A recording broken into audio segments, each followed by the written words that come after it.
এলাকার যে ছেলেটি কখনো খারাপ কাজ বা বাজে নেশা করেনি, কিন্তু আজকে সেই ছেলেটি এলাকার নাম করা নেশাখোর আর খারাপ কাজে লিপ্তি। যে ছেলেটি সিগারেট থাকা নিকোটিনের ধোঁয়া সহ্য করতে পারতো না, আজ সে সেই নিকোটিন তার চলার পথের সঙ্গী। সে এখন প্রতি রাতে ছাদের কোনায় গিয়ে নিকোটিনের আগুনে নিজেকে পুড়িয়ে শেষ করে ফেলে। যে ছেলেটি কলেজ, কোচিং কিংবা বন্ধুদের সাথে আড্ডা মেরে সবাইকে মাতিয়ে রাখতো, আজ সে একদম চুপ। কারোর সাথে কোনো কথা বলে না, একদম চুপ থাকে সব সময়। যে ছেলে অন্ধকারকে এবং কালো জিনিসকে অপছন্দ করত, আজ সে শপিং এ গেলে সব থেকে আগে কালো রংটি চয়েস করে আর প্রায় সময় সে অন্ধকারে থাকতে চায়। এছাড়া আরো অনেক ঘটনা আছে যা আমাদের চারপাশে ঘটে চলছে, হয়তো কারোটা প্রকাশ পায় আবার কারোটা প্রকাশ পায় না। এইভাবেই আমাদের সামনে ঘটে যাওয়া কর্মকাণ্ডগুলারে প্রতিক্রিয়া জানাই। প্রতিক্রিয়া হলো সাধারণ, এরকম ছেলেটা ভালো ছিল কিন্তু এখন রোজ সিগারেট খায়। ছেলেটা একদম নষ্ট হয়ে গেছে, রোজ মারাপিটার নেশা করে। এই ছেলে ছোট থেকে অনেক সম্মান করত, কিন্তু এখন সামনে বসে সিগারেট ধরায়। ছেলেটা খারাপ হবে কখনোই ভাবিনি, ইত্যাদি। আমরা ভেবে থাকি এসব ছেলেগুলো এইভাবে নষ্ট হওয়া আর বিগড়ে যাওয়ার খারাপ সঙ্গ একমাত্র দায়ী, কিন্তু কখনো কি জানতে চেয়েছি বা জানতে চেয়েছেন তাদের এই খারাপ হওয়ার পিছনে কারণটা কিসের জন্য তারা এই পথে এসেছে?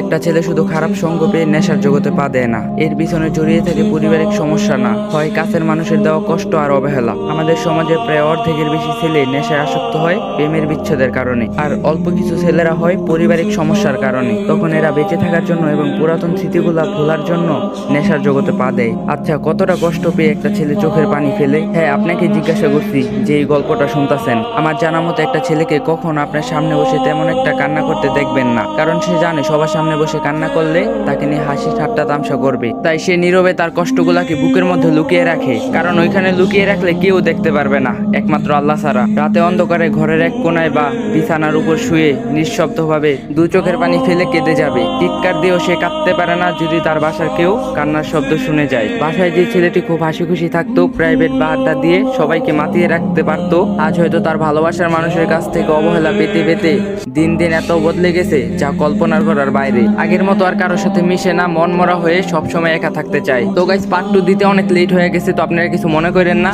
পার্ট 3ও আছে, যদি লাগে অবশ্যই কমেন্ট বক্সে বলবেন।